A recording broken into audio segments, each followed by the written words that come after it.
I'm going to skip forward a bit now into the future, because Robert was talking about London, and so the next story I have for you is actually from London. But it doesn't start off in London. If you're in Europe for any length of time, then you will come across a certain type of story, and they are jack tales. And they always have to be done like that.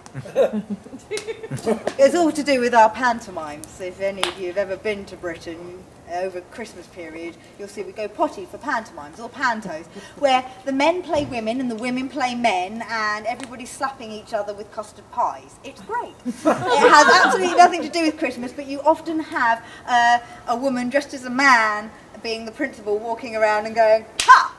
And slapping their thighs, and dressed very much like me, so I am a bit of a pantomime in myself. But jack tales, because once there was a young man, and his name was Jack. And Jack, well, he was a ne'er-do-well, a rascal and a rogue, just the way I like them. And so he, well, to put it nicely, he was lightly fingered.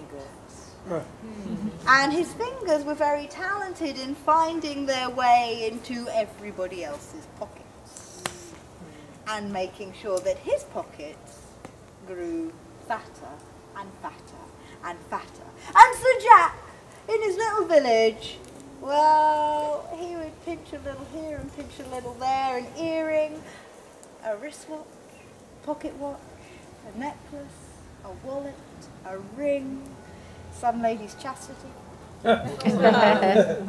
He would take whatever he could get. But although nobody had any evidence that it was Jack, they soon realised that everybody else was complaining that they'd lost something apart from Jack. And so they realised it could possibly be him. When suspicion fell upon him, it got a bit hot under the collar, so he decided to leave for the next village. But his fingers, well, they went a-wandering again, and the same thing happened. And in the next town, and in the next town, and in the next town, until finally he thought to himself, I need to go somewhere a bit bigger. I need to go somewhere where there's a lot more people who don't all talk to each other. And I'm not going to get found out. And so his eyes turned to London town.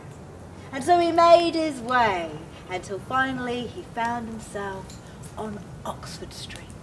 And never nothing like it had he seen before in his life. Rows upon rows upon rows of shops, and huddles of people squeezed tightly up against each other. And some fireworks, apparently. Sorry, it's green enough. And as the people squeezed their way down Oxford Street, well, Jack squeezed his way amongst them and got to work. And oh, how he loved London town. His pockets were the fullest they had ever been. Oh, this was a good life for a pickpocket.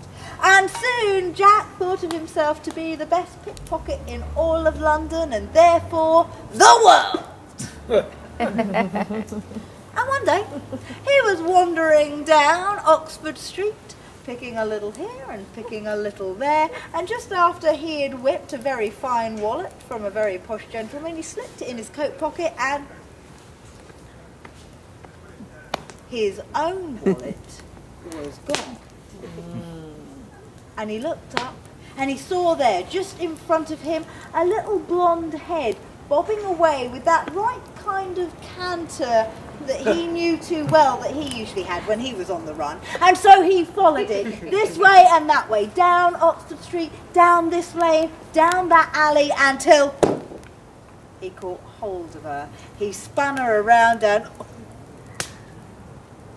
there, staring back at him, long blonde golden hair, cherry red lips, bright blue eyes, a face of an angel.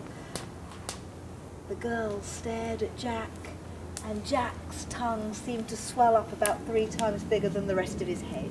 His palms got sweaty. He looked at her and said,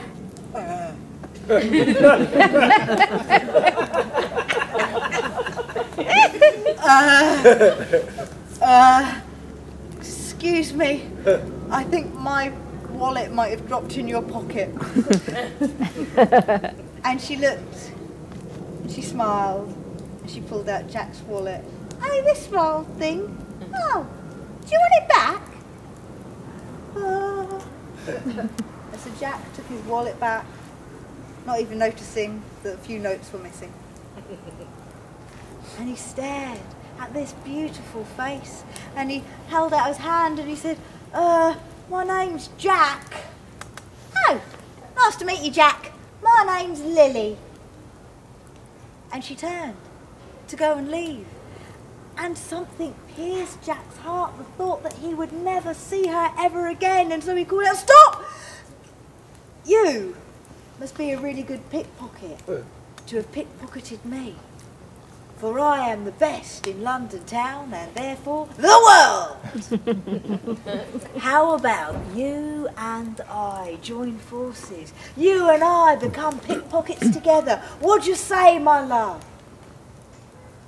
"Oh, all right then." And she smiled, for she looked at Jack, who was quite fair looking. She thought, I could hang around him for a little while.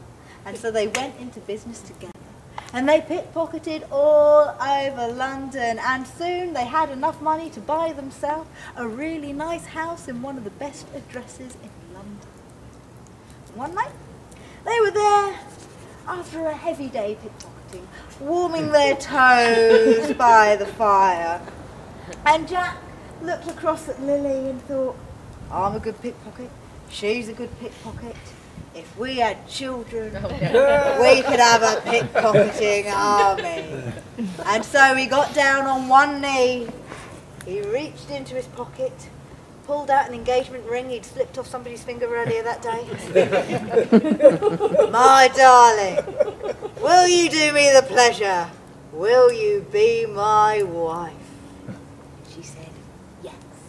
And soon there was a marriage held with all the best and most posh people in London invited, and they brought lavish gifts for this wonderful posh couple, and even so they found themselves going home a lot lighter than they And Jack and Lily? Oh, well, the wedding was beautiful, the honeymoon was even better, and very soon their love began to grow in Lily's bed. And Jack started to think of all of the excitement, all of the wonder of teaching his boy his trade. And before too long, the midwife was sent for, and Jack paced up and down outside of the room as he listened to his wife screaming in the pains of agony, until finally, Jack burst into the room, excited, delighted. But when he looked at the midwife who was holding the baby, there was not that smile you would expect on such a happy occasion. And Jack looked at Lily's face, tears rolling down those soft, beautiful cheeks. And he turned back to the midwife. Sir, I have some good news and I have some bad news. You have a son. Yes, thought Jack. Start of my pickpocketing arm. But there's a problem, sir. And as she pulled back the blanket, there was a small baby boy with his hand clasped tight to his chest. And she said, no matter what I've done, sir, that arm will not move. It is paralyzed. Your boy, he is deformed. And in that moment, all of Jack's hopes and dreams for his boy, for his future, went up in smoke. And the midwife left, and Jack and Lily sat quiet with their babe between them. But Jack was a man of action. He had never let anything get him down, and so he said to his wife in the morning, he said, we will go and see the doctor, we will go and see every doctor in London if it takes it, we will go and find somebody who can sort our boy out. And so they went to this doctor and to that doctor, they knocked on the door, and every time they were taken in, the doctor would look at the boy and would say, I'm sorry, he's far too young, there's nothing I can do. But they had money. They had enough money to go and see the top child surgeon, the top child specialist in all of London. And so they went, they knocked, they were taken in, and the specialist placed the baby down on the bench, pulled the blanket back, and checked the baby's pulse.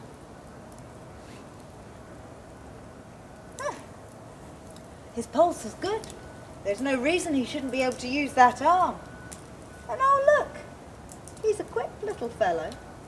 And as the doctor hung his pocket watch above the baby's head, the baby watched as the gold-gilded pocket watch went backwards and forwards. And in that moment, a miracle occurred.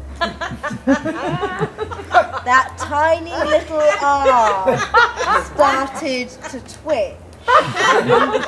It started to reach upwards. It started to stretch out towards the pocket watch, and then those 5 chubby little fingers uncurled, and as they did, out dropped the midwife's wedding ring. I